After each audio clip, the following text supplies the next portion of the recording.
Good morning, everyone. My name is Isa Magsambol. I am a serial entrepreneur, career and life coach, business consultant, and recruitment strategist. I help individuals discover their identity, their purpose, help them develop their skills, and dominate their gifts. Good morning, everyone. Good morning. I'm Dr. Loren Josephs. I'm a researcher and behavioral scientist. I work with organizations and governmental entities, for-profit corporations, in addressing the disparities that exist in the outcomes for the population they serve. I also, over the years, have worked with small businesses to help them to get grants and contracts in their organizations, because that's the means by which I have sustained my work over the past 15 years. Beautiful. Thank you so much. Well, good morning, everyone. So my name is Clive McCarthy. I am considered by many as the CEO whisperer because my clientele are the Fortune 200 CEOs and C-suites because I help them handle delicate matters discreetly. I also help them design turnaround strategies for their operations, which led to the book that I wrote, which is called Ignite, Inspire, and Innovate, which is basically a roadmap to teach them what's going on in the marketplace, how it's changed, and how to lead into the future since we've got 5 generations in the marketplace. And I also have the privilege of leading a nonprofit that brings different resources of major Fortune 500s together to bring access to communities of color. So I'm very, very pleased to be here. Thank you. Very good.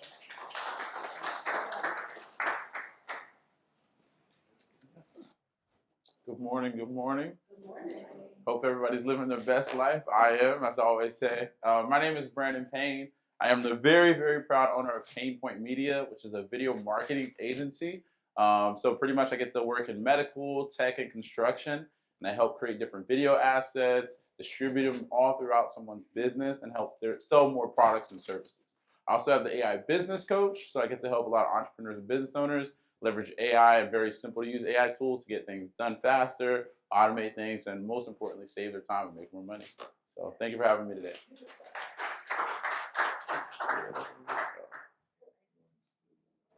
All right. Good morning. I'm Lindsay Mattis. I am an author, a speaker, and an HR professional. I have worked in HR for over 25 years, and I am currently pivoting from internal HR work to external, working with small organizations to help build a strategic organizational structure from an HR perspective and a culture perspective, utilizing the power of kindness. So, thank you. Thank you. All right. I think that's all. Welcome, everyone. Oh my goodness, you guys, I'm so ready for this discussion. You are all experts in this area, and that's why it gives me so much pleasure to have this conversation with you. Our conversation today will start with mental health. You're all business entrepreneurs. You're all in this, working hard, doing the grind. That hustle mentality is also associated with people who are entrepreneurs. Tell me, please, in the journey of entrepreneurship, there are undoubtedly highs and lows. How does the roller coaster of building your business impact your mental well-being? And how do you find resilience to continue to face the adversity? Who wants to start? I say you start, Dr. Joseph, because Yeah.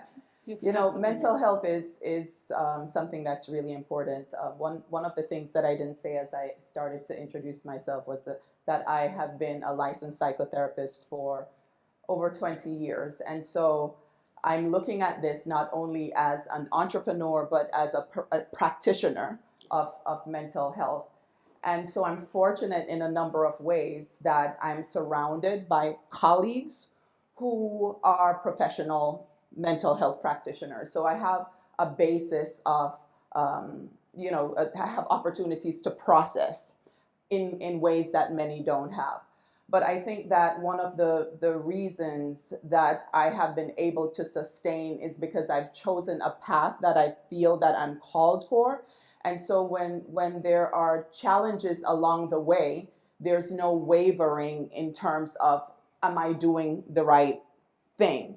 And so, but I work to, I'm mindful of stressors. I'm mindful of what my own level of tolerance is, and I'm not hesitant in seeking supports. And that's what I would say to all entrepreneurs. There's still a bias, there's still stigma associated with seeking and receiving mental health services, but we would be remiss if that was not something that we did in whatever way we felt comfortable to do so, whether that's through our peers or through seeking support from mental health practitioners. Thank you so much.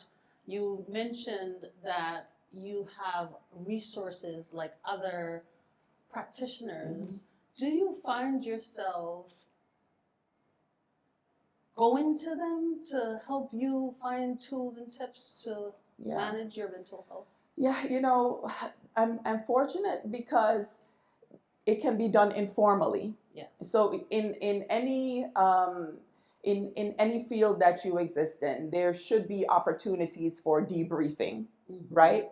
And so the types of debrief that I'm privy to are different because the language and the insights that my peers have maybe are unique because they are mental health practitioners. So, but when I feel myself being stressed, I know that there are certain, I may need to take a break. I may need to monitor what is my level of activity at that particular point in time. Am I saying yes to too many things? That's something that I had to learn as time went by. I've been an entrepreneur for 15 years. And so at the beginning, there was a shift because when you go from earning a paycheck from someone else for showing up, right, to eating what you catch, then there is a tendency, or, I can speak for myself, there was a tendency on my part to take every opportunity because of the fear that, well, what if something doesn't present itself? Yes. And so over time, I had to realize that I needed to really be more selective of the opportunities that I chose for myself within my business. And that's been really helpful because it's taken away the running, this just chaotic grind, which is detrimental. And so I'm glad that I recognized that fairly early on. I was early on, meaning like the first couple of years in the business. And so that I was able to be more strategic, not only in the selection of opportunities, but also in recognizing when there are need for supports. Yes. And bringing those supports in, because it cannot be a one-person show. Thank you so much. I'd like to add to that because we should all have mentors or coaches that you can comfortably discuss whatever with and know that you can trust them enough to be honest, even if you don't like the answer. And I'll be very transparent. I'm a combat veteran. And so dealing with a lot of stuff from Desert Storm and Desert Shield, there's a mask that we wear that we face the public. Then there's our deepest fears that we try to hide. And then there's who we see in the mirror when we look. For me personally, I actually started believing the mask that I played for everybody else. And that started crumbling. And having a performance coach helps you understand these are things I'm afraid of. These are things that are causing me anxiety. And those professionals can help you actually create strategies and early warning signals to help you see, hey, you need to separate for a little while. You need to breathe for a minute. This is not the type of energy you want around you. And I've gotten very protective around my energy and their energy around me, because That's the key, because as you said, and I love it, you eat what you kill. Okay, and if you are not 100% with the positive energy, you know, the universe is all energy and it ebbs and flows. And so you have to be mindful of that. And just like you have an accountant, you have a marketing professional, you should have mental health counselors and supporters Yes. to help you be successful. Yes. You know, Mr. McCarthy, I love having conversations with you because you are never afraid to bring up the unpopular subject. And you've said a lot, but anxiety is one of the things that we try to suppress. What is your perspective on, you know, how we manage anxiety as entrepreneurs? Please tell us, Lindsay Max. So I would say exactly echoing what you said. When we put on a mask, then we're terrified that the mask is going to fall off when we're in the middle of trying to be that professional that we know that we are. And so for me and how I help my employees is that let's put this on the table. And with mental health, that stigma is so powerful. That I have started just being completely upfront with my struggles, which is that I was diagnosed with bipolar disorder at 50. I was living my life a little bit off the rails for those 50 years. And the ability to sort of, once you go, oh, okay, this is a behavior that is completely reasonable for the way that my brain is structured. But I don't know how that works. So going to a therapist and letting them walk me through that. How do I do that? Recognizing in entrepreneurship that I have to be upfront with my partners. Hey, look, this is what I have. I have cycles, I watch them, but I'm going to let you know that I do better works in chunks. I got that. I'm going to do what you can. I got 3 months for you, and then I'm dropping off the radar for a little while. And you find the partners that work best for you. So how I have dealt with anxiety is honestly just throwing it out there. Sometimes, often, to the discomfort of people around me. But with my employees especially, I have learned that when I am vulnerable, they are able to be vulnerable with me, and they are able to come back to me and tell me what they're really looking for at work, how they can be successful, to overcome that. When you don't feel judged, when you feel heard and you feel seen, you get over that anxiety. And, you take a couple of drugs here and there. The legal ones. Legal ones. The prescribed ones. Mr. Brandon Payne, I know that you are passionate about this subject, and I can't wait for you to just chime in and tell us, how do you manage not just your mental health, but how do you give aid to the people that work with you so that they can manage their mental health, or they can come to you freely and say, this is what's going on? Because she made a very important point. She can go to someone and say, this is what's going on. I'm feeling like this. Do you have that kind of support, or do you give that kind of support to your employees?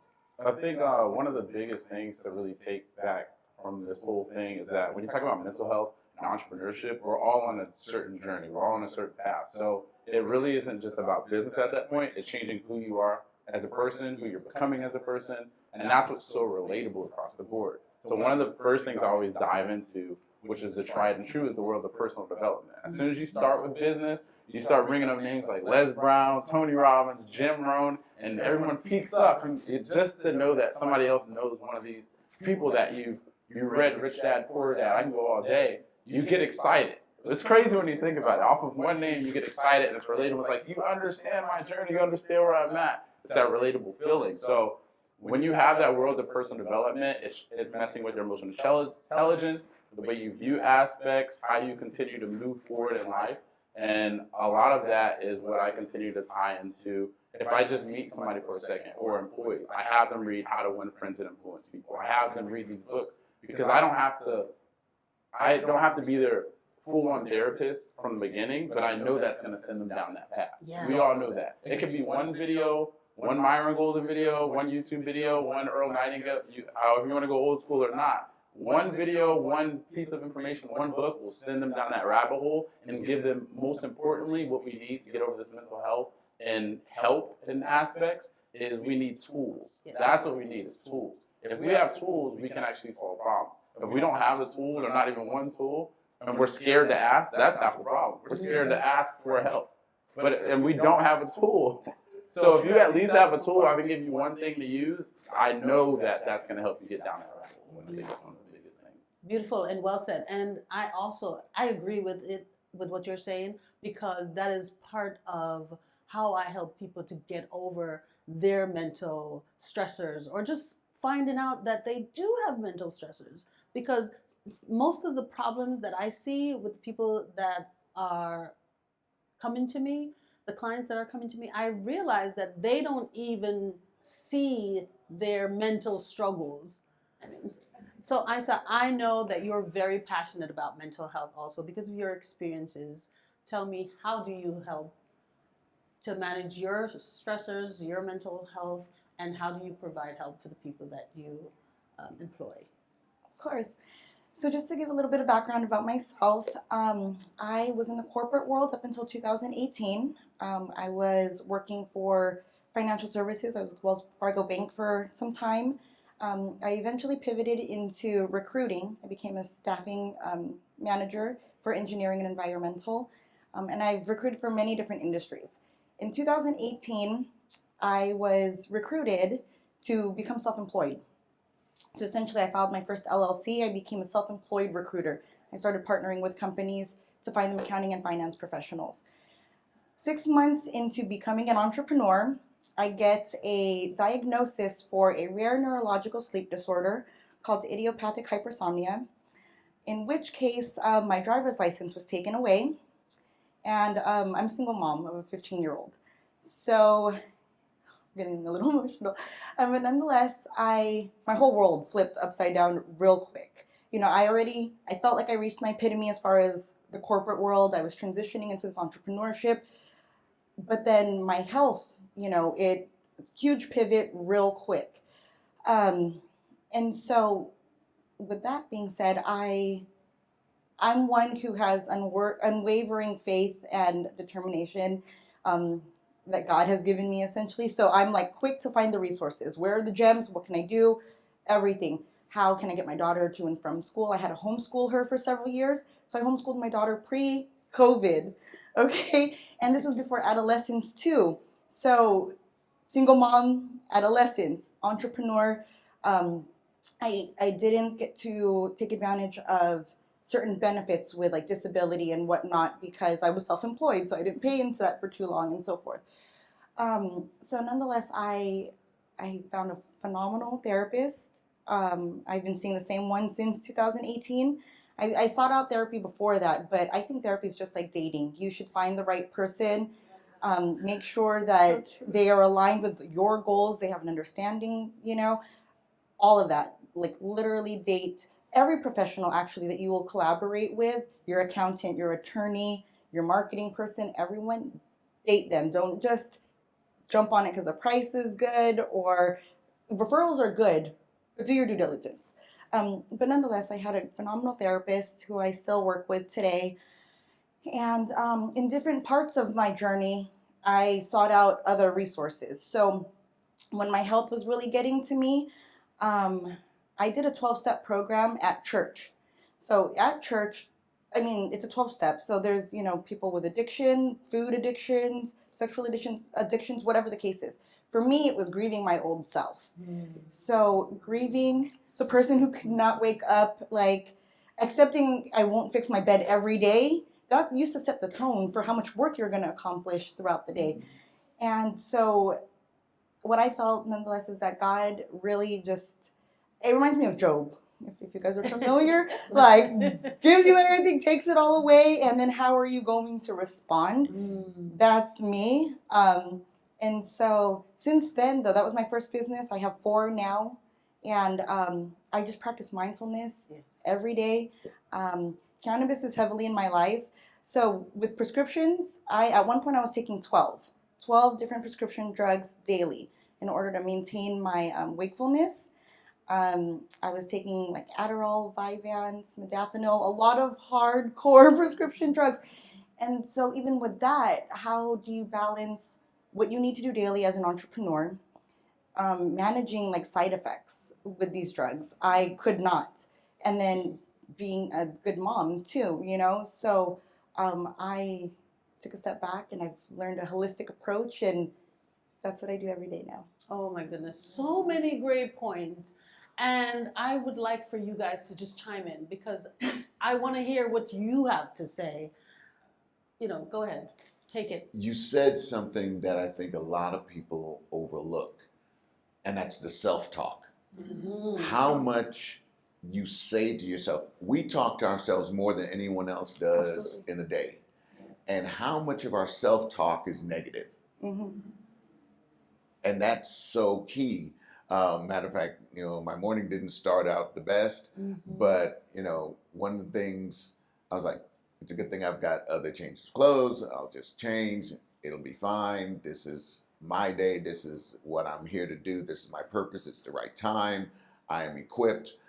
I am powerful. There are apps for that. And it's funny how the apps, one app is called I Am. And it has positive affirmations that just ping on my phone, on my watch, and remind me of it. Because that's the thing we have to remember is who we really are. And if we have to have that confidence in ourselves, as one of our mentors has taught us, is that, confidence comes from confiding. And that's what we tell ourselves. And when we break our words to ourselves so often, that causes stress, and that's where we have the roots for imposter syndrome, etc., because we can't rely on that. But if you keep feeding yourself positive words, even if it's not physically seen yet, the Bible does say the power of life and death is in the tongue. And so therefore, what you speak in books, they call it the law of attraction, whatever you want to call it, it is a universal law.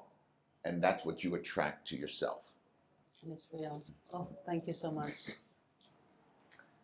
I would also point out with affirmations, one of the things that I personally struggled with, not knowing what was going on, is that my self-talk was all over the place, right?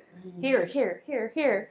And so recognizing what my therapist has asked me to do in this situation is that I can say I am, but I don't believe it. So she's asked me, as I say my affirmations, then it's my responsibility to look around and find evidence. What have I done when I say, I am powerful, I am an advocate? And she says, yes. Why is that true? And the opportunity then to stop and reflect externally for me on what I truly have accomplished has helped eliminate that imposter syndrome, especially again with my unique diversity, this head going back and forth. I didn't even quite know who I was. So I think that is so important for those affirmations to be said out loud, and then for me to actually say out loud the evidence that I am the things that I have just affirmed to myself that I am. One of the things that I always teach, whether it's staff or I always do for myself and teach people in the morning, friends, family, whatever, is I always say, coat your mind. When you first wake up, I don't care if it's at night, if it's in the morning, the first thing you have to do is coat your mind for everything that's going to come during the day. Because guess what? You don't know what's going to come during that day. Right. It could be an amazing day, it could be a rough day, but the way that you make every day an amazing day, and you'll always hear me say I'm living my best life, is because I start as soon as I wake up. Yes. And I start with that. Sometimes it's a 10-minute motivational video on YouTube, and I watch that. Sometimes it's a sermon, T.D. Jakes, Joel Osteen, whoever you need to, Darius Daniels. There's a million different things out here. Yes. A quick Google search, a quick thought process, taking some time. And this is the second part that really ties into coating your mind, is gratitude. Taking some time for gratitude. That's before you go to bed, and that's when you wake up. Yes. I mean, we literally, the fact that we're breathing right here, the fact that we're able to wear clothes, we can go and get a smoothie or whatever it is, Those are little things to be grateful for. We forget that because guess what? It can always be a little bit worse. Yes. If you don't believe that, go ahead and test that theory because it can change very quickly. So when you realize, hey, I'm gonna be grateful. I'm gonna coat my mind first thing in the morning because things are gonna come regardless. Those two examples will change everything for you. And just be forward, solution focused. There's always going to be problems, but when you're always say, hey, I have a solution to everything. I don't want to quote the quote because it's a weird quote, but from the movie Suits, they say if you had a gun to your head, what would you do? And most people think there's two options. Either you just take it or you move, but there's 146 other ways. There is 146 other ways to get out of that situation, whether you bring up something, change the conversation, offer this. So remember, there's always 146 other ways to get out of it. And I can't let that go because some people will hear what you said and think, oh, that's just hokey, that's just mumbo jumbo. I'm very blessed on my board of directors for my nonprofit. I have a neuroscientist, and she has taught me that the first 20 minutes as you're waking, the brain goes from beta waves to alpha waves. And the alpha waves are what sets the tone for the rest of your direction for the day. And so that's why I question, what do you do when you first wake up? Do you go on Facebook? Do you go on Instagram? Or do you feed? That's why in the book, The 5 a.m. Club, there's certain habits, there's certain things successful entrepreneurs, successful individuals do in setting the tone and setting the trajectory, and it is scientifically proven. Yeah, I also want to add though that don't feel like if you miss the first 20 minutes of the day and you started the day off poorly, then it's just shot and you have to wait again until tomorrow, because at every point in time there's an opportunity to make a choice that can shift your mood, right? And so it's just really important to know that a lot of the suffering that we have is because of projecting into the future. We're having future-based thought, and that's actually the basis of anxiety and anxiousness. We're worried about things that have not yet happened. And so if we can center ourselves and focus on the things that we can control right now in this moment, we have an opportunity to really change our mood and really change the way that our day has been going. So all of those things, I always see those things, you start off and you do this and you do that and you have a great day. Yeah, you can start off with an awful day and still make a choice at any given moment. It might be the moment before you go to bed and still make that shift. It's always, there's always an opportunity to move in the right direction. I love that. I hear that we are very powerful. Go ahead. I just wanted to add to that real briefly. My daughter, again, every day when I was driving, I would tell her, what's the difference between a good day and a bad day? And she would scream out, your attitude. And so she's 15 now, so she won't say it like that. But going back to the decision, with me, I struggle from chronic pain. So every hour, essentially, I take inventory, not just of my pain. I'm managing the pain, but it's a mental thing. And then realizing that the pain could be my distraction. So let me focus on intention and get back to what I'm doing. So I take, 15, 20 minutes every hour. I know not everyone has the flexibility to do that, but to just reground yourself, stretch, be outside, get some sun in, and literally just kind of take inventory in your mind. You could do it on notes if you want. And just kind of reflect, and then you can count your blessings even more so, and then you could have clarity to decide, okay, what am I going to do next? And it already sets the tone for the next thing you're going to do.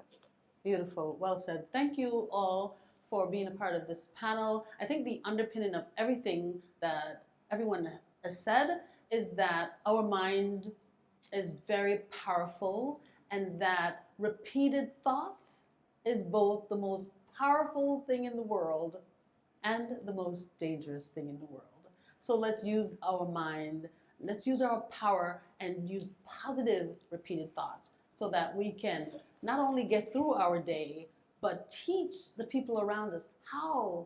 This is a skill that you can teach. This is a tool that you can give someone else Just have a positive affirmation. Every day, in every way, I'm getting better and better. Thank you so much for being a part of this panel. Thank you. Thank you. Well done, well done.